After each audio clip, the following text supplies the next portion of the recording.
Why do you think this Harriet Tubman Monument is going to be important for us here in Newark?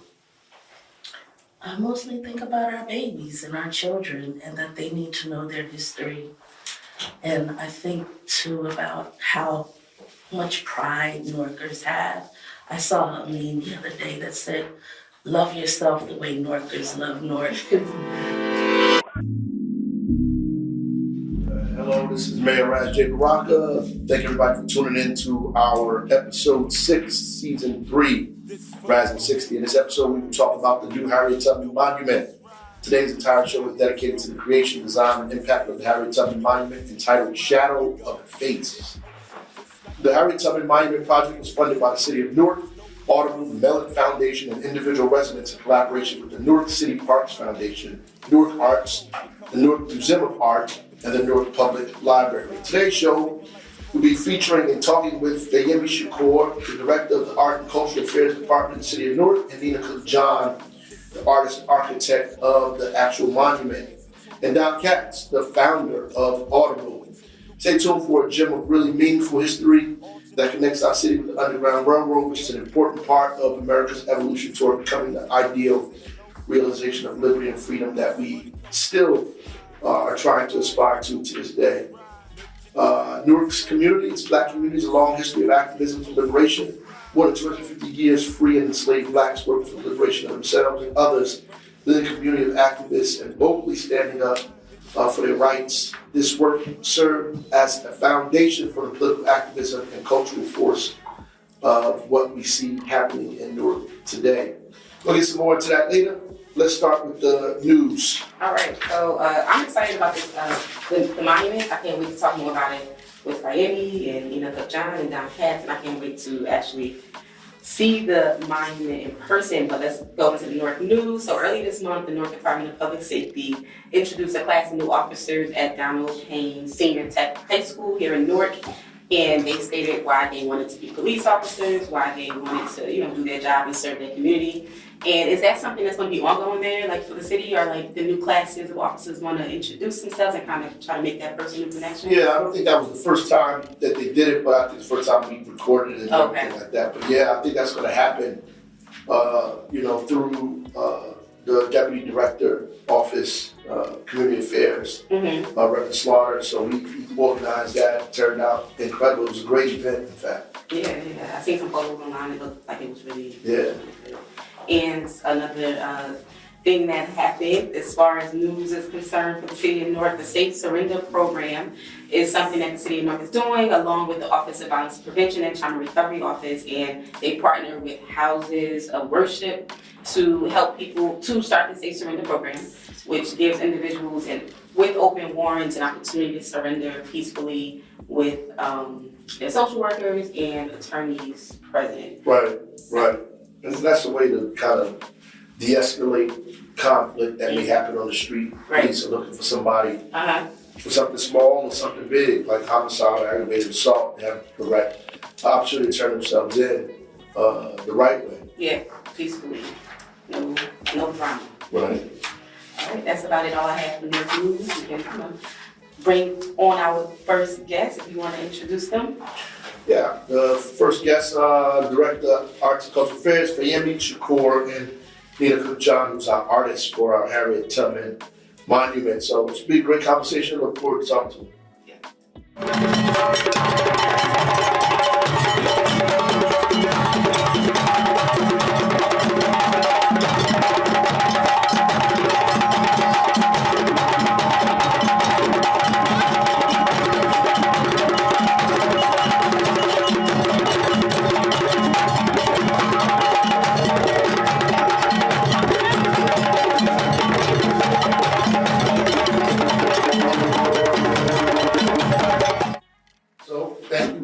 for joining us on our podcast, Raz and 60. Appreciate you, the work both of you are doing in the cities.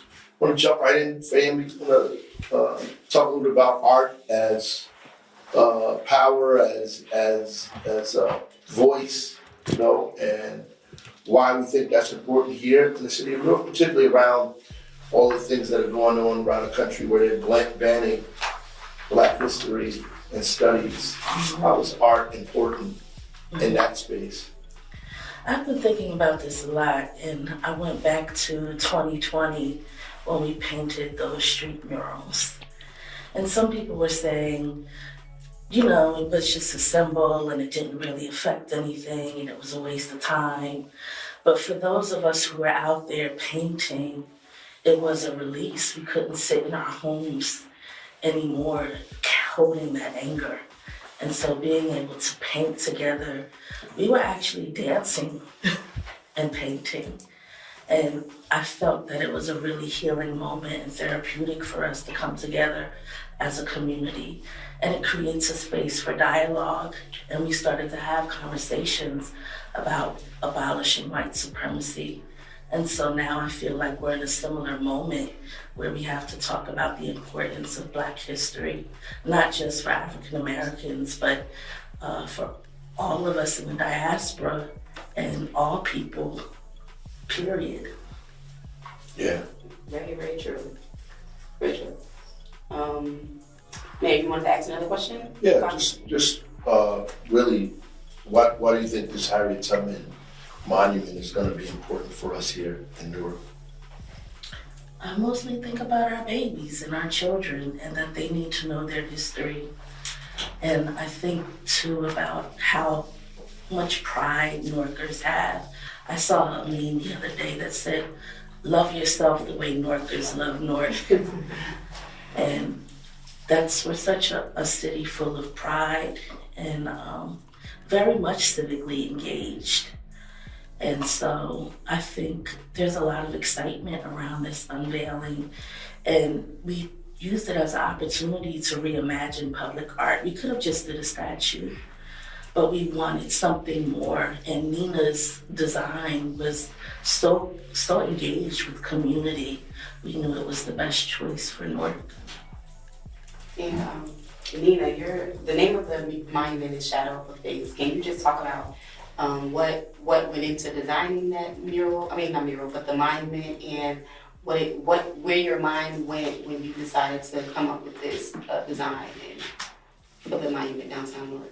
Yeah, I wanted to first start by responding to something that fayemi said about the dialogue that we start having in response to different things that come up in current events. And oftentimes some of the response is, what do we do, right?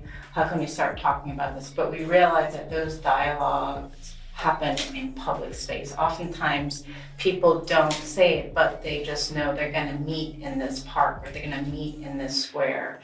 And it might eventually just become a memorial gathering or it might become a protest. But ultimately that meeting in public space is really important, not only in the dialogues, in fostering those dialogues, but really helping people to see, as people gather in those public spaces, see the discussion happening and see the response happening. And so in designing this monument, it was really important for me that it wasn't only marking the legacy of Harriet Tubman, but it was an activated public space. So people wouldn't only come for contemplation, but they would come to create the dialogue that would build future stories around her legacy of liberation and activation.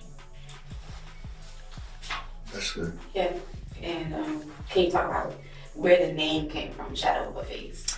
So there's a Hayden poem called Renegade, Renegade, and there's one stanza in the poem, and he's essentially talking about the fugitive enslaved as they were self-liberating and what happens when you're running through the woods and you're hiding and you hear the hoots or the fake hoots of the owls indicating the codes that would be passed in the woods. And there's one stanza that mentions shadow of a face. So this idea that also comes out in the monument, Harriet Tubman's face kind of emerges from the wall. So you can imagine as you're kind of running through the woods, whether you're coming from North Carolina, South Carolina, heading ultimately to Canada because the northern states weren't safe either, that, faces might have emerged to help you get to the next spot. And so that's where the inspiration for the name came from. Maybe one of That's. And what inspired some of the choices that you came up with when you were putting that together?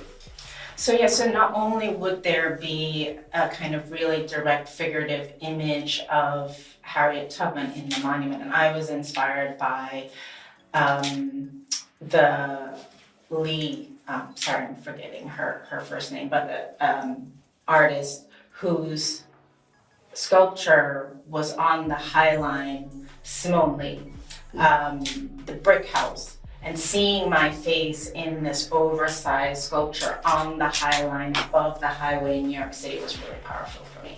But also, I also like to work in abstraction. And so I knew there needed to be this duality.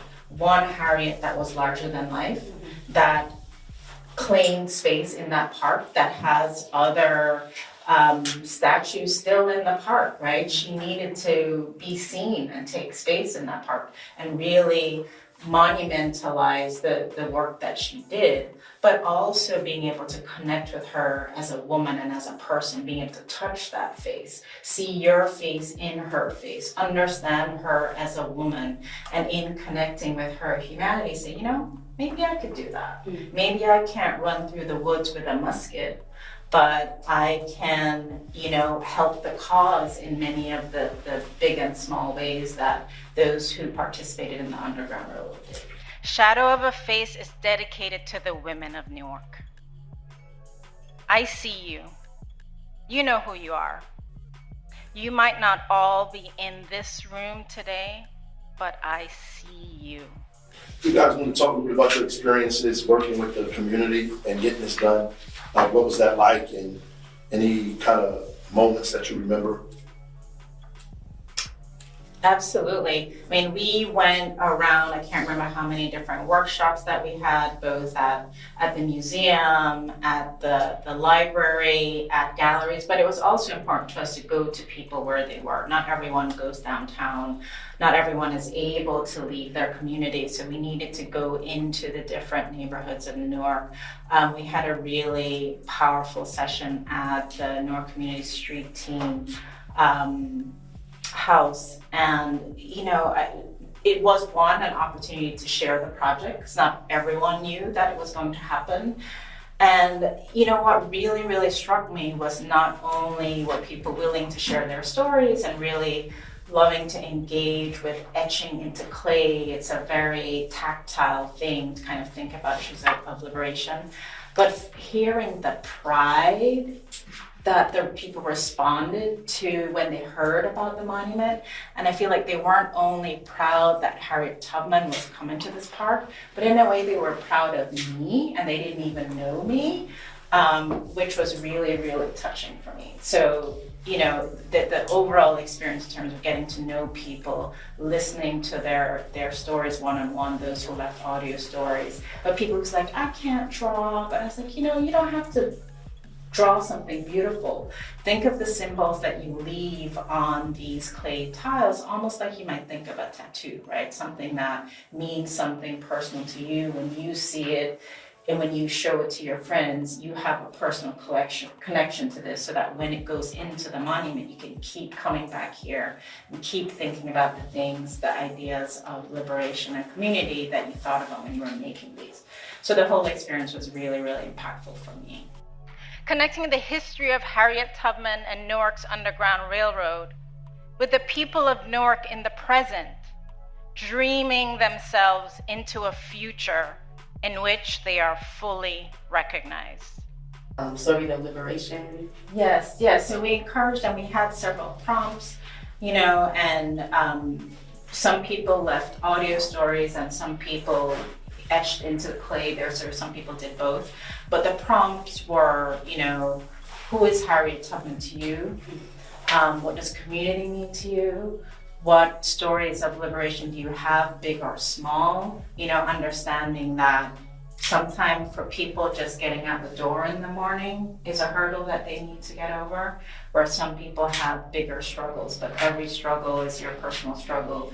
Once you get past it, it's a huge undertaking. So so we had these prompt sheets, and they worked through them, and we would sit with them and teach them how to use the tools of etching into clay. And I think everyone that participated was really, really happy for the opportunity. Okay, that sounds good. Fayemi, can you explain the interactive part of the mural? I mean, not mural, I keep calling it mural, the monument. And can you talk about why you think it's important for like parents to bring their kids here, or people who may be not from New Jersey probably come visit this mural, or people who maybe live in South Jersey to probably make a stop in Newark to come look at this mural, take a photo, or just interact with it? Why do you think that's important? Mm-hmm. We were able to commission local historians to really do the research about the history of Black people in Newark during slavery and learn so much. Those stories are on the wall. It's a learning wall. And Audible took those stories and converted it into a script that's read by Queen Latifah and other actors. So you can read the story and hear the story.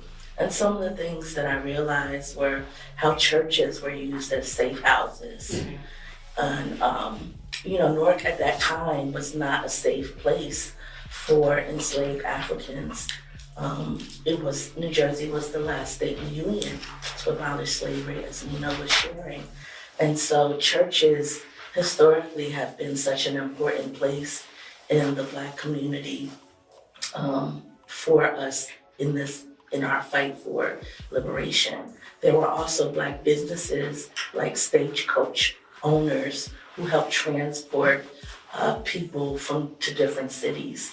And so bringing your children, we can learn more about not just Harriet's life, but Newark's contribution to the Underground Railroad. And people can start to think of the Underground Railroad as a network that involved people raising money, raising funds, contributing in all different types of ways in this secret kind of way.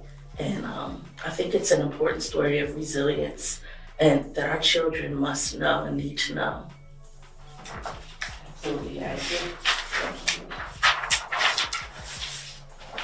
Is there one of the specific stories that you may remember from some of the stuff you learned, something that stood out? Or any experience in this process that stood out the most to any of you that you can carry with you in this process? We've all been dreaming about Harriet. We had dreams about her, and one of the poets we commissioned for this, Bebe Fagiyembo, has a poem she's going to share, Freedom for Freedoms. And in it, she talks about the importance of faith. And I think sometimes we forget the imagination and courage. Of course, we know Harriet Tubman had to have courage, but she had to see something, envision something that she never saw, that she only imagined. And that's faith. That's right. It's good stuff. Yeah, that's good. And also really understanding that even after emancipation in the northern states, because of the Fugitive Slave Act, it still wasn't safe, which is why people ended up in Canada, right? Because what it meant is even if you escaped from North Carolina, South Carolina, and made it to Newark or made it to Philadelphia, someone could come and capture you and send you back. And it actually was the law that you must do that. So this idea that everyone needed to work together either to keep people concealed or really highlight where the safe places were until they ended up north of the border. All these things we did not know. I think there's so much about the legacy of slavery we still do not know, which I think is the importance of this monument. And I think one of the reasons why the Mellon Foundation was interested in it, because there are not enough historical documentation on the full legacy of slavery in America. Yeah, I agree with that. I think, especially I feel like in middle elementary school, students, they don't really explain what you just explained, right? That they had to travel, beyond the northern states. You hear a lot, that's where the story normally ends. They don't know that they had to go up to Canada. They had to leave the country in order to be safe, so. Or that the northern states were slave states too. Right. And New York State was, because of agricultural production, one of the biggest slave states in the country at one time. So they emancipated the enslaved sooner than the southern states, but it was very, very important to the northern states' economy. That's right. That's right. Well, we thank both of y'all for coming on. If you have any last things you want to say, please feel free to do that. We appreciate you for the work that you're doing in the city, and generations from now will remember this moment. Thank you, Mayor. I want to encourage everyone to come out to the Newark Museum of Art's Community Day on March 11th from 11:30 to 5 p.m. We'll have lots of interactive workshops for all ages. Family, Yendor Theater Production has been commissioned to present their new project, and we'll have tours of the monument available too. Okay. All right. Definitely, I'll be there. I think my mom's gonna be there too.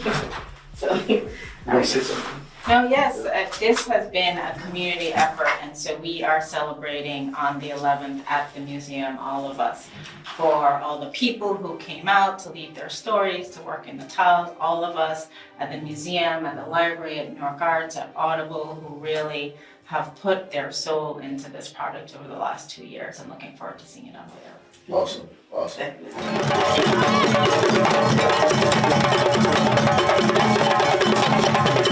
Yeah, as we mentioned in our conversation with Fayemi and Nina, the monument will be an interactive one, and there's an audio component where Queen Latifah's voice will be narrating some of the script, and that was put together and organized and developed by Audible. So today we have the founder of Audible with us today, Don Katz.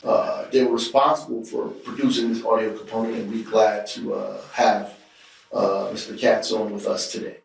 All right, welcome to Rising 60, second part. We have with us founder of Audible, Don Katz. Talk to us about the monument a little bit. So just want to jump right in. We introduced you already, so we're ready to roll. Just want you to talk a little bit about the audio experience at the monument. And I believe it's narrated by Queen Latifah. Just what can we expect to hear? Great. So, first of all, this is an important public space in Newark, and Audible's a virtual company in many ways. We're serving tens of millions of people around the world. But this is our hometown. This is our place. Newark is our physical presence. Mayor, it's been 16 years since we moved in as of 2 days ago, and came here, as people may know, without any incentives, no government gives. We came here because we wanted to be part of Newark across its unbelievable cultural history, its invention history, its important role as this monument, says in the history of frankly, liberation and oppression, which this story tells. So the idea of being part of the monument was easy for us, and also it's our front porch. I mean, we came here with 120 people. We had 2 floors in the big red building people see one Washington, share with Rutgers, and a lot of dreams to serve tens of millions of people. We were pretty small then, and we've grown to 1,700 jobs, and we came here with this idea that work, live, play, and serve, in Newark. So, I still try to talk to founders of other companies about coming into a city like Newark is one of the best things you can do, to create a culture that has meaning beyond making money. So anyway, when it came up that this monument just seemed like it's a brilliant physical thing, and if your listeners haven't gotten there to see it, it's just amazing. The sculptor Nina Cook-John, the sculpture is called Shadow of the Face, is incredibly deep and gifted, and she has artisans working at the top of their games to make this sculpture. And it was kind of easy for us to respond to, creating audio that would, teach and make the monument, something better and or even richer as an experience that people, I hope, get off the train to come see, that they come from the neighborhoods and they really experience this special thing. And what's interesting is that when you talk to Nina Cook-John, she went deep into understanding this amazing human being, Harriet Tubman, and how she was obviously she's a mythic superhero, like all great historical figures. There's as much myth and power to the legend as there is to the reality. But she really got into the reality of what this real person had to live with and put up with. She had a lot of problems with men, just the revival meeting culture. She had a lot of problems with money and finances to do what she wanted to do. And there was nothing beneath her in her real life that she wouldn't do to create the world. She didn't accept the world. She didn't accept it as it was. And she was a true, change maker. So we tried to make audio that captures this. And what Nina wanted to do was make this about everybody. It's not just a hero on a statue. It's like, this is a public space where you're going to feel your own life and reflect it, in what you see and hear. So what we did is we got the scholarship together, which is deep. I mean, Audible must carry 35, serious pieces of work about Harriet Tubman alone. And then a playwright who was actually from Newark, Peter Wilson, worked on the script. And then we proceeded to get Queen Latifah for the bass piece, who's an amazing person, amazing ally, and working with her and Shakim Compare, who's from Newark, who's her partner, has just been a thrill. But we also have the voices of 5 different Black audiobook narrators. I mean, one of the best things about Audible is we created this category that employs a huge number of working actors all over the place. And these folks, between the 5 of them, they've done 477 different audiobooks that you can get on Audible, and all, people who, and they tell stories that it's going to play off the monument. Mm-hmm. And it's pretty sophisticated because our texts have a, listening algorithm, so that when a train goes by and things like that, it kind of goes down and up. And it's got some cool tech characteristics. So is it ongoing? The audio is ongoing? Yeah, it's going to be available there. It plays off the monument. You can put QR codes with your phone and get it. And it's also something that we can also, because it's virtual, we can build upon. Make it kind of flexible as to how it sounds. So you can change it in the future if you wanted to. Yeah. And and the truth is, some of the history of Newark is so rich. And we're talking 3.5 centuries, really, of frankly, white and Black people dealing with the abolitionist movement and the issues of this country's problematic history, and it's really dense, and there's hundreds and hundreds of heroic people who are Newark based on all different flavors over time. And I think it kind of focuses more on the historical context.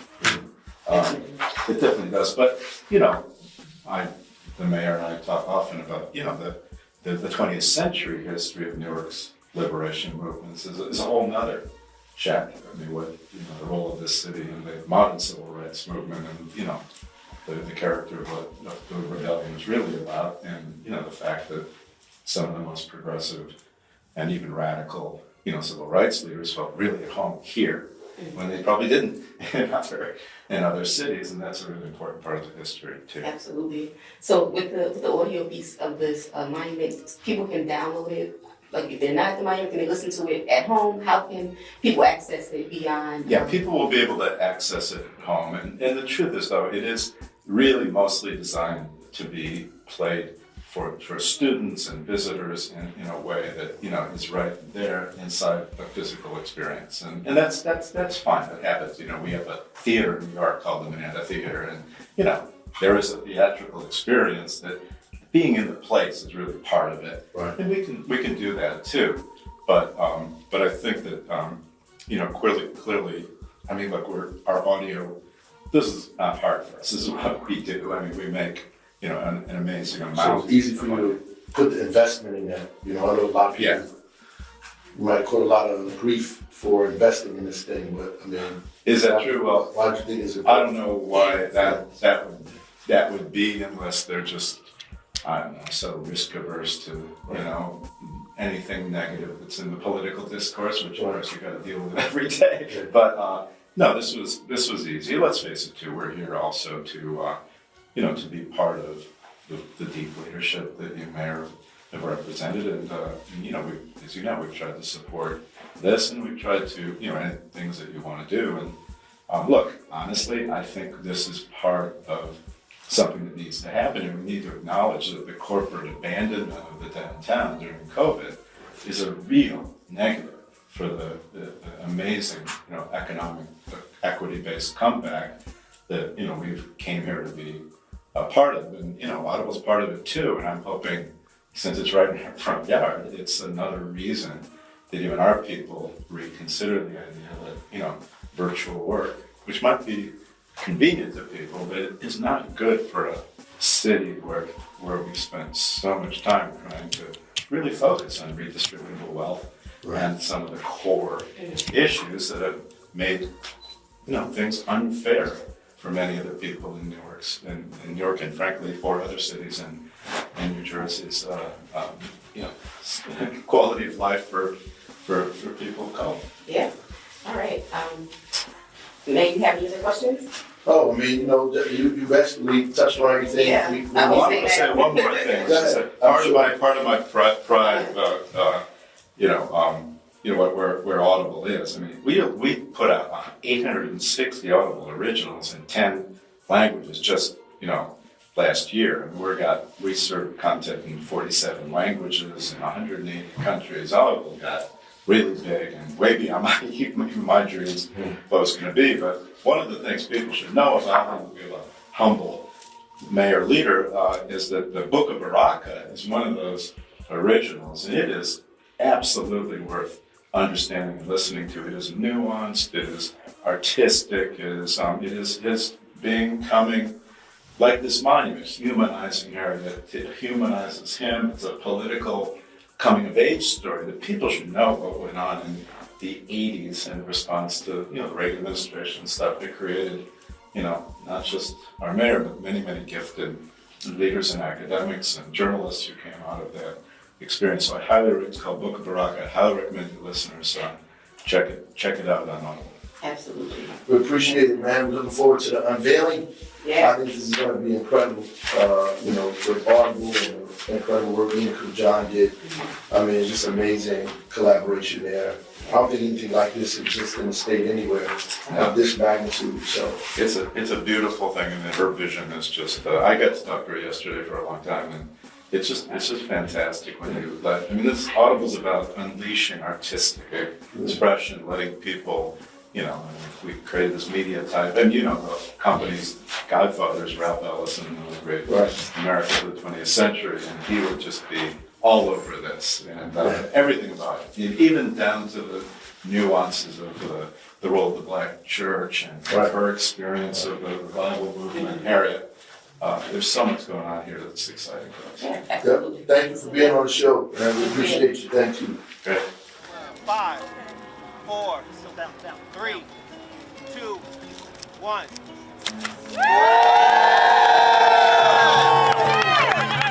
So thank all our guests for making this a great informative conversation. Thank you, fayemi, Nina John, Don Katz, Audible, Queen Latifah, even though you're not here, we thank you for your voice. Coming on, Razin 60, all of the folks that joined us today. And of course, thank you for our audience for tuning in and listening. Make sure you share the episode and all other episodes of Razin 60 with your family, friends, and social circles to stay updated on the many, many exciting initiatives that are transforming our community of Newark. And remember, I had reasoned this out in my mind. There was one of two things: I had a right to liberty or death. If I could not have one, I would have the other. Harriet Tubman. Godspeed.